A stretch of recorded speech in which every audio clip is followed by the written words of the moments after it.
시청자 여러분 안녕하십니까? 출발 성공투자 후반부 이어가겠습니다. 어이제입니다. 안녕하세요. 이혜은입니다. 간밤 미증시 계속되는 실적 경계감 속에서 혼조세로 마무리했습니다. 글로벌 원샷 함께 보시죠. 다우존스 지수만 상승하면서 마무리를 했습니다. 0.5% 상승이었고요. 나스닥 지수가 꽤나 큰 폭의 낙폭을 보여줬습니다. 1.3%가량의 낙폭을 그렸던 나스닥 지수였습니다. S&P 500 지수도 0.5% 하방 압력을 받았는데요. FOMC 주간 보통 한 8번 중에 7번이 올랐던 최근의 흐름이었고요. 1.5%가량 오름세를 보여줬는데 지금 실적 경계감이 높아진 데 따른 영향으로 시장이 계속해서 갈팡질팡하는 모습을 보여주고 있습니다. 졸츠 구인이직 보고서도 발표가 됐는데요. 전월 820만에서 818만가량으로 발표가 되면서 둔화세를 나타냈습니다. 다만 시장 예상치는 조금 상회를 했고 자발적 퇴직이 2.1%로 집계가 됐는데요. 이 부분은 2020년 이래 가장 낮은 수준이었다라는 부분까지 고용지표 체크하고 가시면 좋겠습니다. 금이 1%가량 상승 흐름을 그려줬는데요. 2,410달러 선까지 터치를 해내는 모습이었고요. 비트코인은 살짝 조정 나오면서 66,000달러 선에서 지금 현재 움직임 나타내고 있습니다. 지금 중동발 리스크보다도 중국의 수요 둔화 우려가 유가를 계속해서 끌어내리고 있습니다. WTI 원유 선물 간밤 1% 넘게 내리면서 이제 75달러 선도 깨졌고요. 74.7달러 선에서 거래 마쳤습니다. 자, 그리고 중요한 이야기가 나왔습니다. BOJ가 0.25%까지 금리를 인상할 수 있다라고 논의가 나타나고 있다는 부분이 계속돼서 보도가 되고 있는데요. BOJ는 서프라이즈를 참 싫어합니다. 이에 따라서 상당히 높은 가능성으로 금리 인상 언급이 되고 있습니다. 이에 따라서 사실 이 이야기가 흘러나오면서 엔캐리 이탈 효과로 반도체주가 충격을 받는 모습을 장중에 나타냈습니다. 물론 시간 외에서 AMD 실적 발표 이후에 반도체 종목들이 다시 힘을 내주고 있기는 한데요. 엔비디아가 무려 7% 넘게 빠지는 흐름을 보여주면서 상당한 충격이 있었다라는 부분도 체크해 보시면 좋겠습니다. 우리 시장에 환율적으로 어떤 영향을 미치는지 일단 BOJ 결정 유심하게 지켜보셔야 되겠고요.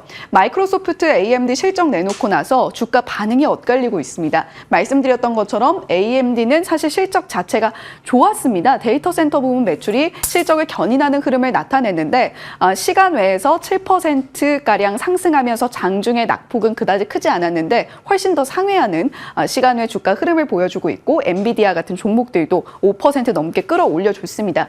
마이크로소프트는 애저 클라우드 성장세 둔화가 우려가 되면서 시간 외에서 8%까지도 낙폭을 보여줬는데 잠시 후에 조금 더 자세하게 짚어보겠습니다. 머크 실적 관심 갖고 계신 분들 상당히 많았을 것 같습니다. 키트루다 SC와 국내 종목들 연동이 될 수 있기 때문인데요. 특히 알테오젠에 대한 언급이 지속적으로 흘러나오고 있습니다.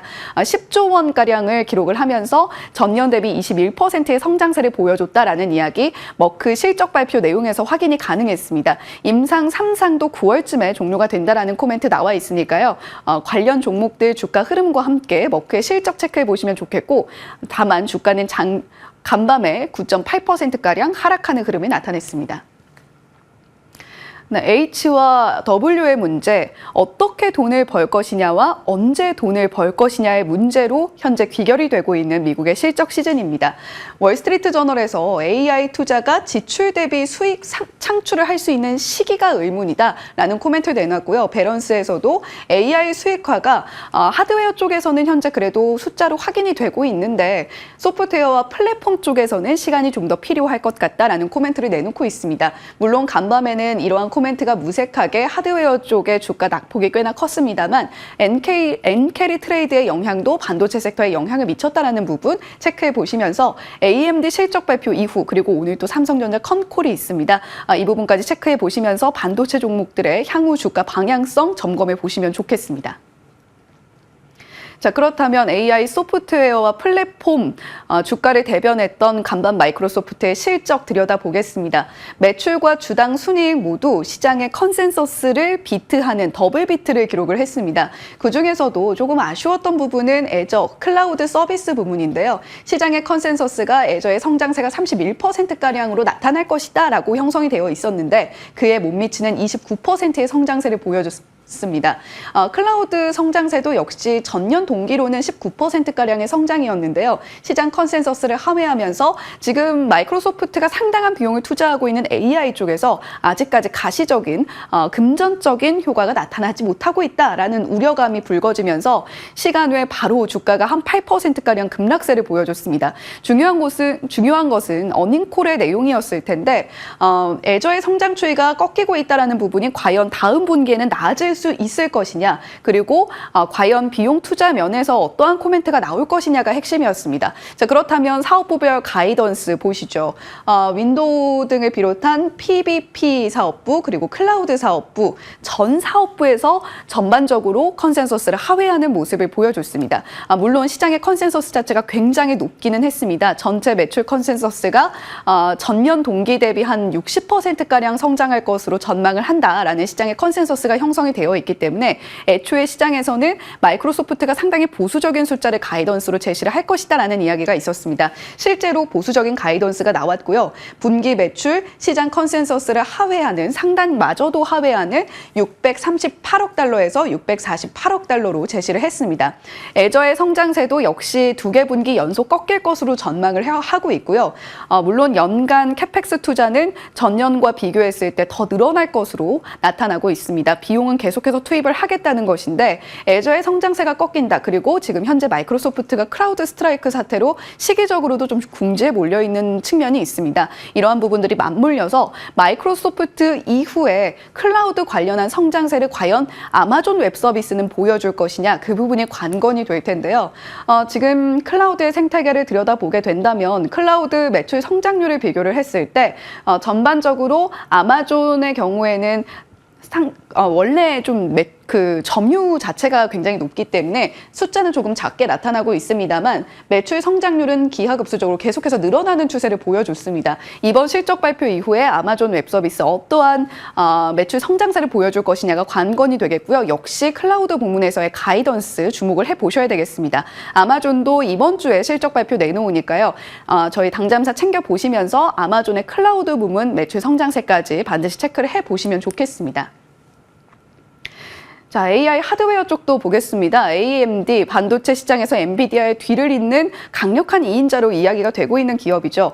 반도체 쪽에서는 지속적으로 AI 붐의 수혜를 누려왔던 섹터 중에 하나인데 최근 들어서 그 성장세에 대해서 의구심이 좀 들고 있는 상황입니다. 물론 지금까지 찍혔던 숫자 자체는 굉장히 좋고 이번에 AMD 역시도 데이터 센터 부문에 있어서는 확실히 강한 성장세를 보여줬습니다. 매출도 시장의 컨센서스를 조금 하회하고 주당 순이익의 경우에도 거의 겨우 비트를 하는 수준에 그쳤습니다만 3분기 기대 매출 일단 시장 컨센서스보다 높은 상단을 발표를 했고요. 3분기 마진율도 어쨌거나 거의 시장의 컨센서스에 비트하는 수준을 보여줬습니다. 중요한 것은 AMD의 경우에는 AI 관련해서 얼마나 추가적인 성장세를 증명할 수 있을 것인가 였을 텐데요. 데이터 센터 매출 보시죠. 전년 동기 대비 115%가량의 성장세를 보여줬습니다. 클라이언트 부분도 역시 50% 가까운 성장세를 보여줬고 게이밍과 인베디드 부분은 상당히 아쉽기는 한데 애초에 기대치가 높지 않았습니다.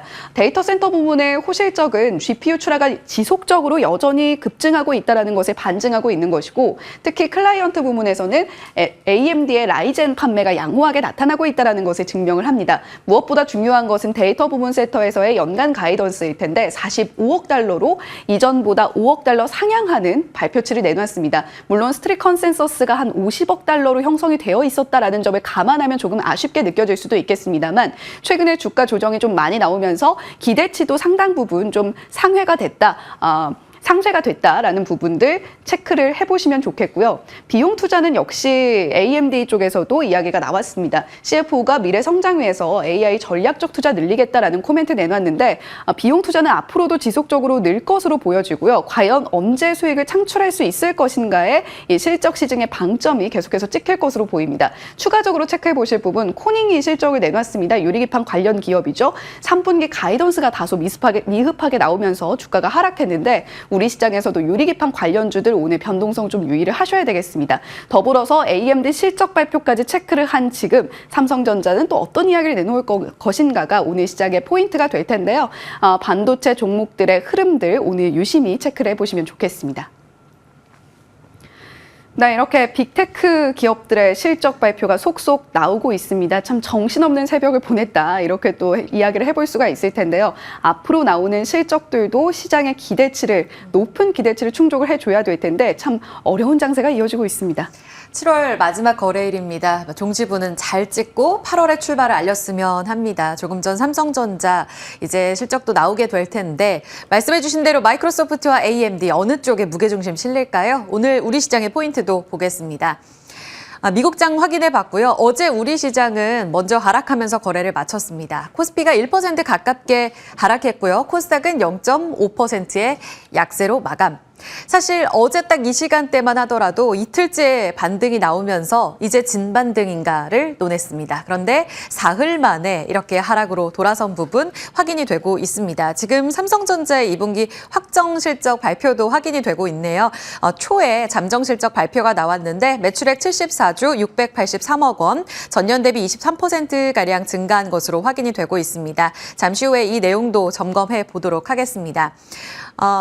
영업이익까지 체크를 해볼까요? 이익은 10조 4,439억 원, 전년 대비 1,462% 증가한 것으로 확인이 되고 있습니다. 잠정치와 크게 다를 바 없는 구간이고요. 시장에서 기대했었던 6조 원대를 훌쩍 상회한 움직임 10조 원으로 확인이 되고 있습니다.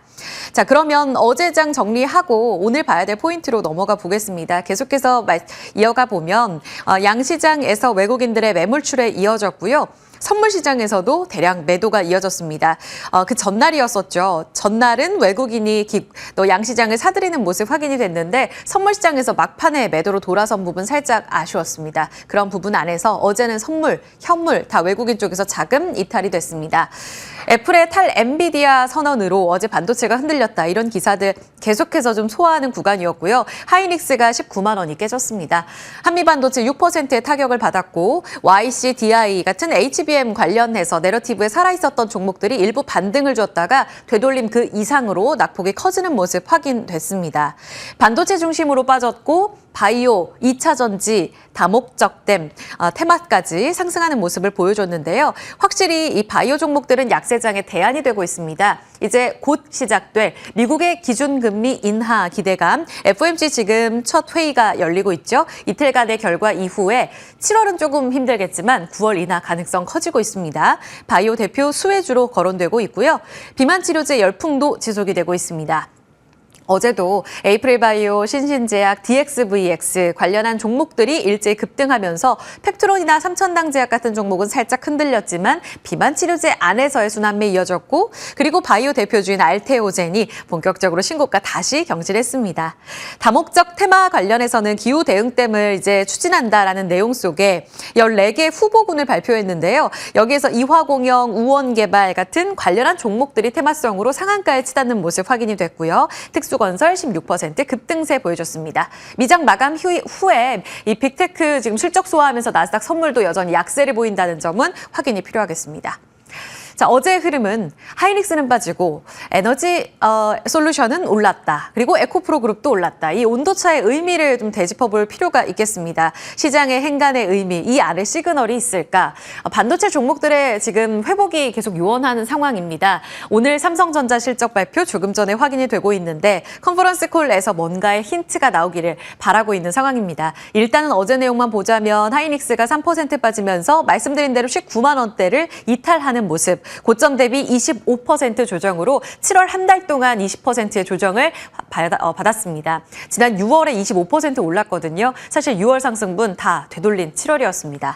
아쉽죠. 말씀드린 대로 애플의 탈 엔비디아 선언이 엔비디아의 독점 균열로 이어지게 되면서 엔비디아 상승의 수혜를 받았던 종목들이 다 같이 빠지는 모습을 보여줬습니다.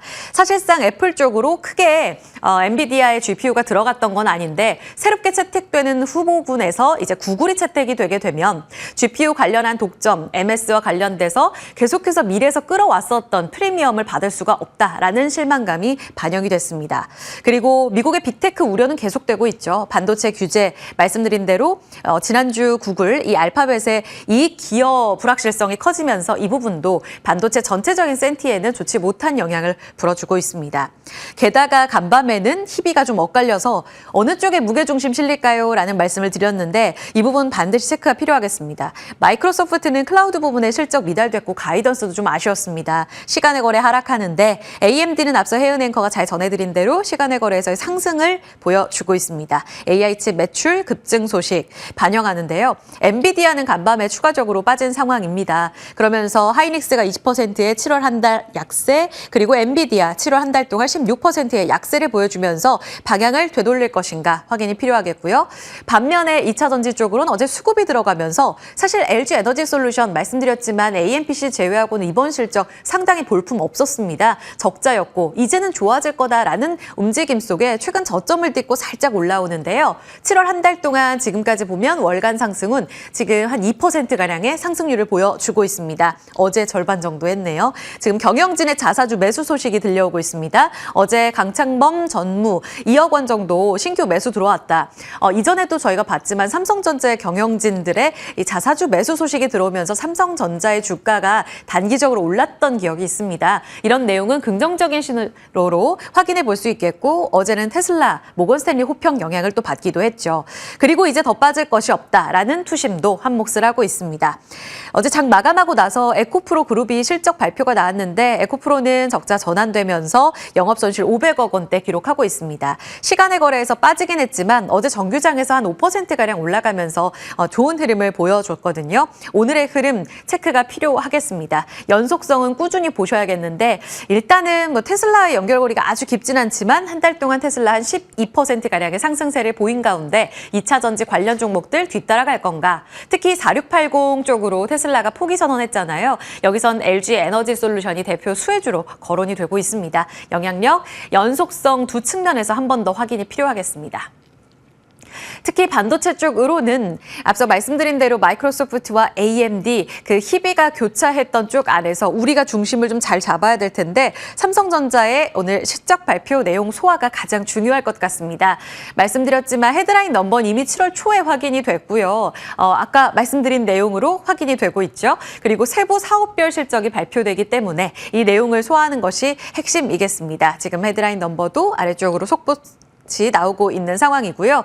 DS 부문이 중요할 텐데 반도체 쪽으로 얼마나 벌었을까? 이익은 한 6조 원 정도 지금 매출 나오네요. 28조 5,600억 원으로 확인이 되고 있습니다. 사실 이 부분이 제일 중요했습니다. TSMC가 이번에 분기 매출이 28조 5천억 원이었거든요. 여기 상회해 줄까? 우리가 더 잘했을까? 부분을 좀 체크해보자라는 증권가의 평가 있었는데요. 27조에서 한 28조가 기대치였는데 딱 상단에 걸쳤네요. 28조 5,600억 원. 이 부분은 일단은 긍정적으로 볼 수 있을 텐데 시장 평가 궁금합니다. 그리고 반도체 부분의 영업이익 6조 4,500억 원으로 확인이 되고 있습니다. 시장에서 추정했던 6조 원은 일단은 상회한 결과. 일단 이 두 부분은 긍정적으로 해석해 볼 수 있겠네요. 시장 평가 중요한 가운데 또 컨퍼런스 콜에서 이 내용이 나올까요? 엔비디아 향 HBM 공급 여부 드디어 공개가 될까? 직접적으로 밝혀줬으면 하는 바람을 갖고 오늘 컨퍼런스 콜 귀를 기울여 보겠습니다. 그동안 대만 언론에서도 이야기를 했지만 HBM3E 퀄 테스트 통과다. 그리고 또 자체적으로는 우리 PRA 내부 승인 절차를 이제 완료했다라는 내용까지 나오면서 이제 곧 3분기 혹은 4분기에는 양산에 들어가지 않겠느냐라는 기대감이 커진 상황입니다. 그래서 이번에 확답을 준다면 주가의 슈팅이 나올까? 지금 무너져 있는 반도체 전체적으로 삼성전자가 이끌까? 이 두 가지를 보셔야겠습니다. 워낙 삼성전자 자체적으로도 흔들렸지만 반도체 주를 놓고 봤을 때에도 엔비디아 필두로 흔들렸으니까요. 지금 KB증권에서는 삼성전자가 4분기에는 8단, 12단, 4세대 HBM이 양산 본격화할 것으로 기대하고 있습니다. 그래서 타겟 프라이스 목표가는 12만 원 유지하고 있는 상황이고요. 3분기, 4분기 이익 추정치 이렇게 잡고 있습니다. 하반기에는 3년 만에 최대 실적을 기록할 것으로 보이는데 그 배경에는 디램 가격 상승, 낸드 가격 상승, 더불어서 본격적으로 HBM을 양산하게 되면 여기에 매출 반영 클 것이다라고 보고 있는 상황입니다. 12만 전자, 지금 너무 요원한 상황인데 회복이 될 수 있을지 반도체 1차적으로 보셔야겠습니다. 그 다음으로 중요한 건 역시나 바이오 종목들의 순환매인데요. 최근 이 시간에 전해드릴 때 삼성 바이오로직스, 셀트리온 같은 종목들의 강세 움직임이 두드러졌다라고 말씀드렸습니다. 그리고 조용했던 우리의 진짜 대장주, 상반기에 알테오젠이 바이오주 안에서 독보적인 흐름을 보였죠. 그리고 다시 한번 어제 신고가를 경신했습니다. 제목은 블랙핑크 노래죠. 컴백이 아니다. 떠난 적이 없으니까. 결국은 대장주는 그대로 그 자리에 있었다라는 측면에서 한 차례 더 시총 돌파가 17조 원을 넘어선 상황입니다. 어제 이 계약 소식 나오면서 약세에서 상승으로 전환하는 모습이 확인됐는데요. 산도즈와 지금 히알루로니다제 공동 개발 그리고 기술 수출 계약이 체결됐습니다. 사실 이전에도 있었거든요. 그 내용이 ALT-B4라는 계약이었습니다. 해지가 나왔고요. 새롭게 기술 수출 계약이 체결된 겁니다. 내용에 따르면 지금 바이오시밀러 기업인 산도즈와 개발 품목 허가 판매에 따라서 단계별로 마일스톤 금액과 계약을 체결한다라는 내용을 새롭게 좀 수정한 것으로 보시면 될 것 같고요. 이전에 가장 큰 차이는 단일 계약이었고 이번에는 다수 품목으로 들어갑니다. 그래서 여러 가지 바이오시밀러 하기 때문에 거기에서 품목당으로 가져갈 수 있는 마일스톤도 늘어난다라고 보시면 될 것 같고요. 그런 가운데 어제 반영한 내용이 산도즈와의 계약 체결 내용이 되겠고요. 그리고 새롭게 미국장에서 반영된 내용은 머크사의 실적 발표가 될 텐데 보시면 매출액, EPS 예상 상회했습니다. 그런데 주가 크게 급락하는 모습을 보여줬거든요. 보니까 주당 EPS 가이던스에 있어서 하향 조정이 나왔습니다. 예상 한 $8 45센트 정도 할 거라고 봤는데 이 EPS 가이던스를 7.94에서 $8 4센트로 하향 조정이 됐거든요. 이 부분 아쉽다고 보고 있습니다. 하지만 우리 시장에서 중요한 건 결국 머크의 키투르다 관련된 매출일 텐데 키투르다의 2분기 매출액은 $730억, 한 개 분기 만에 우리 돈으로는 10조 원을 돌파한 것으로 성과가 확인이 됐습니다. 이렇게 되면 우리가 가져갈 수 있는 마일스톤 굉장히 금액이 커지죠. 2월, 3월에 이 계약 소식 나오면서 주가가 한 차례 레벨업을 했었잖아요. 이 내용 감안해 보게 된다면 머크는 급락했지만 우리 쪽으로는 계속해서 상승세를 이어가지 않을까 하는 기대감은 여전히 있습니다. 어제 보시면 32만 500원까지 가면서 52주 신고가, 최고가를 새롭게 경신했습니다. 7월 월말까지도 추가 레벨업이 나올지 지금 보면 2월에 한 20만 원대, 6월에 25만 원대, 이제 30만 원대까지 돌파가 나온 건데요. 오늘 신한투자증권 엄민용 애널리스트 37만 5천 원으로 TP 상향 조정했습니다. 기존 계약에서 마일스톤 규모도 늘었고 이 옵션 행사할 수 있는 개수도 늘었고 긍정적이라고 보고 있어요. 그리고 특허 차별화 전략에 필요했던 산도즈에게는 이번에 새롭게 전략을 변경하면서 약가 자체도 비싸게 책정하려는 빅픽처다. 우리 쪽으로는 좋을 수밖에 없습니다. 더불어서 글로벌 판권 이전, 이제 계약 지역 발생 순매출 일정 비율 로열티를 수출한다라는 내용으로 좀 바뀌었습니다. 그래서 우리라든지 일부 국가에서는 직접 판매하려는 전략으로 계약이 바뀐 거다라는 측면에서도 마일스톤 수치에 있어서는 우리 쪽으로 유리하게 해석이 가능하다라고 보시면 될 것 같습니다. 게다가 머크에서 키투르다 매출 잘 나왔기 때문에 이 부분 반영해서 밸류에이션 재산정한 거거든요. 37만 5천 원 아직 여력 있습니다. 지금도 고일까요? 잠시 후 개장 중계에서 체크해 보도록 하겠습니다. 브리핑은 오늘 여기까지 봐야겠습니다.